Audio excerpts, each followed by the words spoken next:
15 अक्टूबर को महाराष्ट्र के गढ़चिरौली में सबसे बड़ा नक्सली सरेंडर हुआ। सोनू ने सरेंडर किया, उसके साथ 60 और नक्सलियों ने सरेंडर किया। उसके 24 घंटे के अंदर आज छत्तीसगढ़ में सबसे बड़ा नक्सली सरेंडर देखने को मिल सकता है। और जो रुपेश, जो लगातार पत्र लिख के शांति वार्ता की बात कर रहा था, उसका भी सरेंडर हो सकता है। और ऐसा देखने को मिल सकता है कि छत्तीसगढ़ में पहली बार माड़ इलाके के और कांकेर कुल मिला के 100 से ज़्यादा नक्सली सरेंडर करे। और इसी सरेंडर से जुड़ी एक तस्वीर बहुत चर्चा में है, जिसमें नक्सली अपने हथियार लेकर जंगल से वापस लौट रहे हैं और नक्सली लाइन लगा कर आ रहे हैं। और वो तस्वीर जो है उस समय ली गई है, जिसको लेकर बहुत सारे कयास लगा रहे हैं। हमारे साथ संजय ठाकुर जुड़ गए हैं। संजय भैया, पहला मेरा सवाल यही है कि उस तस्वीर के बारे में बताइएगा जो आज सबसे ज़्यादा चर्चा में है। संजय भैया, देखिए, वो तस्वीर जो है सूर्यांश, मुझे लगता है कि आज से आने वाले कुछ समय बाद, कुछ सालों बाद, जब नक्सलवाद के खात्मे को लेकर बातचीत होगी तो इस तस्वीर को प्रतीक के तौर पर पेश किया जाएगा। क्योंकि देखिए वो तस्वीर कितनी महत्वपूर्ण है। मैं चाहूँगा वो तस्वीर आप एक बार मोबाइल पे खोलें और ये तस्वीर जो है दर्शकों की स्क्रीन पे नज़र आएगी। देखिए ये तस्वीर जो है, इसमें नज़र आ रहा है पीछे घने जंगल हैं, ऊँचे पहाड़ हैं और वहाँ से लगभग 50 की संख्या में नक्सली जो हैं वो एक कतार में चलते हुए, कंधे पर हथियार टांगे हुए निकल रहे हैं। इसके बाद ये पहुंचते हैं कांकेर के कड़मिटा के कैंप में। दरअसल यहाँ पुलिस द्वारा जब इस पूरे समर्पण के इस कार्यक्रम को आयोजित किया जा रहा था, फिलहाल ये तो एक कोशिश थी सरकार की या पुलिस की कि ये नक्सलियों के उत्तर बस्तर डिवीजनल कमेटी का समर्पण हो जाए। तो ऐसे में पुलिस द्वारा यहाँ भरपूर घेराबंदी की गई थी। नक्सलियों को विश्वास दिलाया गया था कि आप अगर आते हैं हथियार लेकर तो आप सुरक्षित रहेंगे, आपको सुरक्षित जो है हम कैंप तक पहुंचाएंगे। ऐसे में ये लोग आए। इसी दौरान किसी व्यक्ति ने ये तस्वीर खींच ली, क्योंकि मीडिया अलाउ नहीं थी, और ये तस्वीर इसके बाद फिर लीक हो गई। तो ये तस्वीर जो है, यहाँ हमें 50 से ज़्यादा नक्सली नज़र आ रहे हैं। ये सभी नक्सली जो हैं ये नक्सलियों के उत्तर बस्तर डिवीजनल के नक्सली हैं।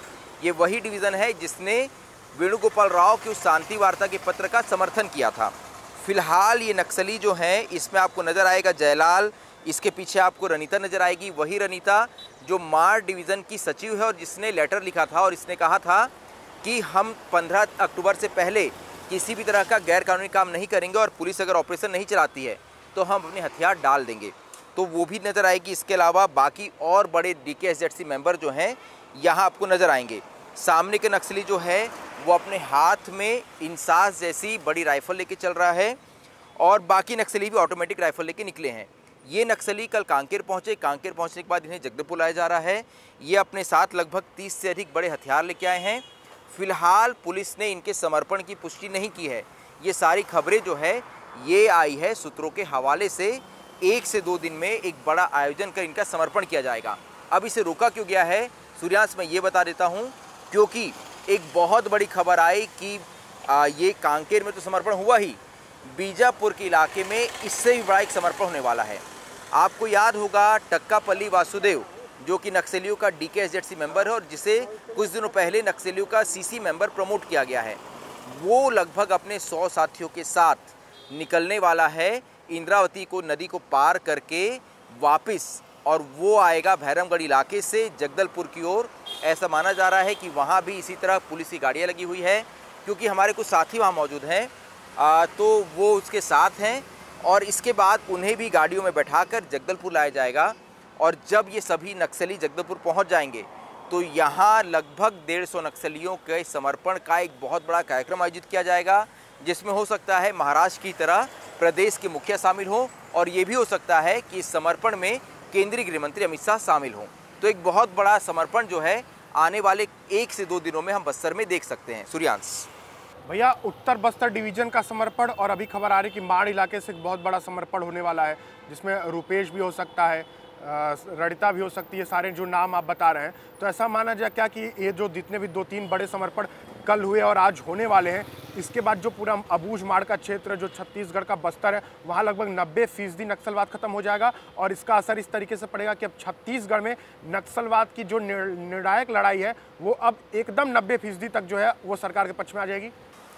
देखिए सूर्यांश, क्योंकि लगभग बीते 15 सालों से मैं इस नक्सलवाद को कवर कर रहा हूँ, और ये नक्सली जो समर्पण कर रहे हैं, चाहे हम कल वेणुगोपाल राव की बात करें या फिर आज रुपेश की बात की जाए, इसके अलावा जो जयलाल और बाकी नक्सली जो हैं जो उत्तर बस्तर कांकेर में सक्रिय थे, ये सारे नक्सली जो हैं क्योंकि जब भी हम नक्सली इलाकों में रिपोर्टिंग करने जाते थे तो इन नक्सलियों का ऑरा बहुत ज़्यादा था, इन नक्सलियों का कद बहुत ज़्यादा बड़ा था। ऐसे में हम इन नक्सलियों को काफ़ी दूर से देखते थे, इनके एक इंटरव्यू के लिए हम कई बार कोशिशें करते थे। आज जब हम देख रहे हैं कि ये नक्सली हथियार लेके वापस आ रहे हैं, अपने हथियार डाल रहे हैं, ये तस्वीर जो है ये कोई खबर नहीं है, ये हम इतिहास के पन्नों पे दर्ज होता एक ऐसा घटनाक्रम देख रहे हैं जो बहुत ज़्यादा महत्वपूर्ण है। 50 सालों से चली आ रही एक समस्या, ये वो नक्सली जिन्होंने अपने हाथों से नक्सलवाद को बस्तर ऐसे इलाके में खड़े किया, वो नक्सली आज अपने हथियार डाल के अगर वापस लौट रहे हैं तो ये तस्वीर बहुत महत्वपूर्ण हो जाती है। टक्कापल्ली वासुदेव की बात की जाए, क्योंकि ये नक्सली इन सभी नक्सलियों ने जो समर्पण करने वाले हैं इसमें ये सबसे बड़ा है, तो इसके बारे में मैं कुछ बात बता देता हूँ।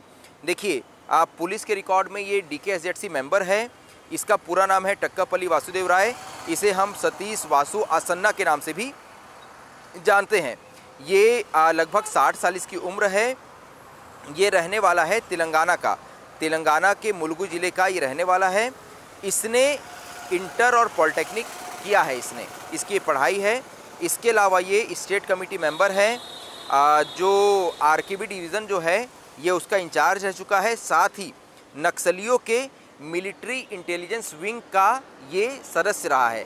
नक्सलियों की सेंट्रल मिलिट्री कमीशन जो है उसने एक इंटेलिजेंस विंग भी बनाया था, जो ये पता करती थी कि फोर्स की मूवमेंट क्या है, फोर्स के पास किस तरह के हथियार हैं, या फिर ऐसी कोई भी जानकारी जैसे पुलिस का इंटेलिजेंस विंग होता है उसका ये प्रमुख रहा है। तो ये नक्सली जो है ये बस्तर के लिए काफ़ी महत्वपूर्ण था। कुछ दिनों पहले आपको याद होगा हमारे बड़े भाई हैं रानू तिवारी, उनके एक इंटरव्यू में इसने कहा था कि विस्तार तो हमारे खिलाफ बहुत ज़्यादा यहाँ वहाँ की खबरें दिखाता है, ये वही रुपेश है। तो फिलहाल ये भी समर्पण कर रहा है, और सबसे महत्वपूर्ण बात क्या है कि हमारे ही विस्तार के साथ ही इसका समर्पण कराने में महत्वपूर्ण भूमिका निभा रहे हैं, यानी कि वो उस वक्त वहाँ मौजूद हैं। तो अब ये देखिए कि ये सारी चीज़ें जो हैं, ये घटनाक्रम जो है ये बहुत महत्वपूर्ण हो जाता है, क्योंकि ये नक्सली जब समर्पण करेंगे तो इसका असर क्या होता है मैं आपको ये बताता हूँ। आज ही उड़ीसा के मलकानगिरी से खबर आई कि नक्सलियों के हथियार बनाने की एक फैक्ट्री, एक बहुत बड़ा डंप जो है वो बरामद हुआ। अब इसे कल की घटना से आप जोड़िए। कल जिन नक्सलियों ने वेणुगोपाल राव के साथ समर्पण किया था, उसमें वेणुगोपाल राव के बाद जो बाकी नक्सली थे, जो 2 सबसे बड़े नक्सली थे DKSZC के, वो नक्सलियों के टेक्निकल डिपार्टमेंट के प्रमुख थे। यानी ये वो नक्सली थे जो जंगलों में बैठकर हथियार बनाते थे, इसी नक्सलियों की देसी फैक्ट्री में बैठकर। ऐसे में जैसे उन्होंने समर्पण किया, उनके द्वारा पुलिस को ये जानकारी मिली कि नक्सली इस तरह की हथियार बनाने की फैक्ट्री कहाँ कहाँ चला रहे हैं, और आज देखिए उड़ीसा के मलकानगिरी में पुलिस ने ऐसी एक डंप को बरामद किया है। यही माना जा रहा था कि जब वेणुगोपाल राव के सहित इतने बड़े नक्सलियों ने समर्पण किया है, तो जो बाकी नक्सली जंगलों के अंदर हैं उनके पास अब ज़्यादा रास्ते नहीं बचे हैं, क्योंकि ये बड़े नक्सली, इनके बारे में, इन नक्सलियों के बारे में जो अभी भी जंगल में हैं, इनके बारे में सारी जानकारी पुलिस से साझा करेंगे। उनकी लोकेशन, उनकी स्ट्रेंथ क्या है, उनके पास किस तरह के हथियार हैं, वो किस किस इलाके मूव करते हैं, ये सारी बातें उनसे शेयर करेंगे। ऐसे में अब उनके पास ज़्यादा रास्ते नहीं बचे हैं। यही वजह है कि हम बल्क में समर्पण देख रहे हैं। सूर्यांश भैया, इसीलिए जैसे कल जो समर्पण हुआ, आज जो समर्पण होने की खबर आ रही है, तो इन समर्पणों की चर्चा इसीलिए किसी मुठभेड़ से भी ज़्यादा है, किसी एनकाउंटर से भी ज़्यादा है, क्योंकि मुझे लगता है कि इतना चर्चा तब वो पहले हुआ था जब नक्सलियों का महासचिव बसवराजू ही मारा गया था। तो इन दोनों जो समर्पण हो रहे हैं, इनको एक इवेंट के तौर पर पेश किया जा रहा है, तो इससे क्या बड़ा संदेश देने की कोशिश की जा रही है, और ये बताया जा रहा है कि हाँ, जो आत्मसमर्पण बड़े कैडर के नक्सलियों का हो रहा है, ये किसी एनकाउंटर से भी ज़्यादा अहम है और खास होने वाला है नक्सलवाद के खिलाफ लड़ाई में। बिल्कुल, देखिए सरकार तो पहले से ये चाह रही थी कि ये सारी चीज़ें जो है ये ज़्यादा बिना खून खराबे के जो है ख़त्म हो जाए। इसीलिए छत्तीसगढ़ के गृह मंत्री ने ये तक आह्वान किया था कि अगर कोई नक्सली वीडियो कॉल के जरिए हमसे बात करना चाहता है तो हमसे बात कर सकता है, वापस मुख्यधारा में आ सकता है। लेकिन इसके बाद भी हमने देखा कि बड़े ऑपरेशंस हुए, कई बड़े इनकाउंटर्स हुए, कई लोग का खून बहा। अब क्योंकि नक्सलियों को लगभग इस बात का भान हो चुका है कि अब बस्तर में ऐसा कोई भी इलाका नहीं बचा है जहां फोर्स घुसकर उनके बारे में जानकारी नहीं निकाल सकती और उनका इनकाउंटर नहीं कर सकती। यही वजह है कि बड़े नक्सली भी समर्पण कर रहे हैं। हालांकि इस दौरान देखिए आप, लगातार पत्राचार का दौर चला, लगातार जो है नक्सलियों द्वारा लेटर आते रहे। नक्सलियों ने ये भी कहा कि अपने हथियार हमने छोड़ दिए हैं, आप शांति वार्ता करिए। लेकिन जैसे ही अमित शाह ने कहा कि कोई शांति वार्ता नहीं होगी, आपके पास इकलौता रास्ता बचता है कि आप अपने हथियार नीचे रखिए, वापस मुख्यधारा में आइए और जो भी पुनर्वास नीति है उसका लाभ आपको मिलेगा। तो सबसे बड़ा नक्सली जिसने इस पूरे शांति वार्ता के मामले को इनिशिएट किया था, वेणुगोपाल राव, वो महाराष्ट्र जाता है। गढ़चिरौली में जाकर वो सीएम के सामने समर्पण कर देता है, अपने हथियार देता है और हाथों में संविधान की किताब थाम लेता है। ऐसे में जो बाकी नक्सली हैं, जिन्होंने वेणुगोपाल को देखकर नक्सल संगठन जो भर्ती हुए थे, जैसे ये जो रुपेश की हम बात कर रहे हैं, टक्कापल्ली वासुदेव की, ऐसा माना जाता है कि वेणुगोपाल का बहुत खास है। इसके अलावा नॉर्थ बस्तर के इलाके में भी वेणुगोपाल का काफ़ी प्रभाव था। तो जितने भी नक्सली उसके प्रभाव में थे, वो सभी नक्सली वापिस आ रहे मुख्यधारा में और अब आके समर्पण कर रहे हैं। सूर्यांश। संजय भैया, वही चीज़ मेरे दिमाग में आ रहा था कि एक पेड़ कितना भी बड़ा क्यों ना हो, अगर उसकी जड़ें काट दी जाएं तो पूरा पेड़ ढह जाता है। तो इसको भी इस तरीके से देखा जाए कि कल सोनू का समर्पण हुआ, फिर आज जो समर्पण हो रहा है, ये सारे लोग भी सोनू के गुट के ही थे।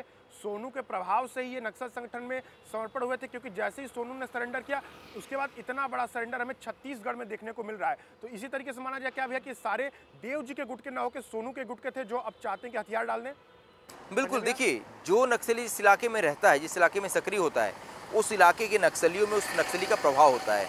अगर वेणुगोपाल राव की बात की जाए तो क्योंकि वो नक्सलियों के जो इंटेलेक्चुअल विंग है, उसका वो महत्वपूर्ण व्यक्ति था। वो नक्सलियों का पोलित ब्यूरो सदस्य था, इसके अलावा वो नक्सलियों का प्रवक्ता था। ऐसे में उसने माड़ इलाके में अपनी एक प्रेस यूनिट स्थापित की थी। वहाँ से वो नक्सलियों की लिटरेचर निकालता था और जितने भी पर्चे हैं वो जारी करता था। ऐसे में उसका जो कार्यक्षेत्र है वो माड़ इलाका रहा। यही वजह है कि उत्तर बस्तर के नक्सली, गढ़चिरौली के नक्सली और माड़ इलाके के नक्सली जो है वो सोनू के काफ़ी प्रभाव में रहे। लेकिन देवजी जो फिलहाल नक्सलियों के सेंट्रल मिलिट्री कमीशन का प्रमुख है, उसका जो कार्यक्षेत्र है वो रहा दक्षिण बस्तर का इलाका, यानी कि सुकमा और बीजापुर के आसपास का इलाका। और उसने ही क्योंकि पीएलजीए को खड़े किया था, उसने ही बटालियन नंबर 1 बनाई थी। ऐसे में हिड़मा और देवा जैसे नक्सली जो हैं, जो बटालियन को लीड करते हैं, जो सीधे तौर पे जवानों पर हमले करते हैं, उनसे एक दो हाथ करते हैं, वो नक्सली जो है वो देवजी के प्रभाव में है। ऐसा माना जा रहा है कि अभी भी देवजी समर्पण के मूड में नहीं है, वो अभी भी लड़ना चाहता है। यही वजह है कि अभी तक हमने साउथ बस्तर की तरफ से किसी भी बड़े नक्सली का समर्पण नहीं देखा। साथ ही उसकी जो टीम है या वो साउथ बस्तर में जो नक्सली सक्रिय हैं, उनके द्वारा ये जो पूरा शांति वार्ता का पत्राचार चल रहा है, इस बारे में अभी तक किसी भी तरह का कोई भी पत्र जारी नहीं किया गया है, क्योंकि सभी की निगाह जो है वो अब साउथ बस्तर इलाके में है। हिड़मा देवा जैसे नक्सली किस तरह का पक्ष लेते हैं, वो क्या लड़ना चाहते हैं या वो लोग भी समर्पण करते हैं। हालांकि उनके पास भी रास्ते कम होंगे, क्योंकि रुपेश भी उस इलाके में सक्रिय रहा है। जब रुपेश मुख्यधारा में वापस आएगा तो पुलिस को ये भी बताएगा कि वो नक्सली कहाँ सक्रिय थे। आपको याद होगा कल जब सुकमा में 27 नक्सलियों ने समर्पण किया, तो वहाँ जिस नक्सली ने समर्पण किया उसमें से 2 नक्सली जो हैं वो बटालियन नंबर 1 के थे। उसमें से एक नक्सली तो कर्रेगुट्टा की पहाड़ियों में हिड़मा के साथ था जब 21 दिन लंबा ऑपरेशन चला। तो उसने बताया हमारे रिपोर्टर शहनवाज को, हमारे साथी को, कि कैसे पूरा ऑपरेशन हुआ, हिड़मा उस वक्त कहाँ छुपा हुआ था। तो ये बात तो वो पुलिस को ही बताएगा, वो ये भी बताएगा कि हिड़मा का एग्जिट पॉइंट क्या था। ऐसे में उन नक्सलियों के पास हर जो नक्सली समर्पण कर रहा है, वो नक्सली नक्सल संघर्ष से जुड़ी एक और महत्वपूर्ण खबर लेके आता है, और जो नक्सली जंगलों के अंदर छुपे हुए हैं उनके लिए एक नई मुसीबत लेके आता है। सूर्यांश। जी भैया, इसीलिए मुझे लगता है कि किसी एनकाउंटर से ज़्यादा महत्वपूर्ण हो जाता है किसी बड़े नक्सली का सरेंडर। हमें लगता है भैया जो अभी सरेंडर की सबसे बड़ी तस्वीर है छत्तीसगढ़ की, वो आनी बाकी है, और वो जैसी तस्वीर आएगी हम इस पर एक और चर्चा करेंगे। फिलहाल अभी जो पहली तस्वीर आई थी नक्सलियों का जंगल से लौटते हुए, उससे जुड़ी सारी अहम चर्चाएं हो गई हैं, तो इस चर्चा को यहीं विराम देना चाहिए। और जैसे ही समर्पण की पुष्टि होती है और सबसे बड़े समर्पण की तस्वीर आती है, तो हम फिर तुरंत एक वीडियो करेंगे और जनता को सब कुछ बताएंगे कि इस समर्पण के पीछे की वजह क्या और क्यों इतना बड़ा समर्पण है। फिलहाल इस चर्चा के लिए संजय भैया आपका बहुत बहुत धन्यवाद।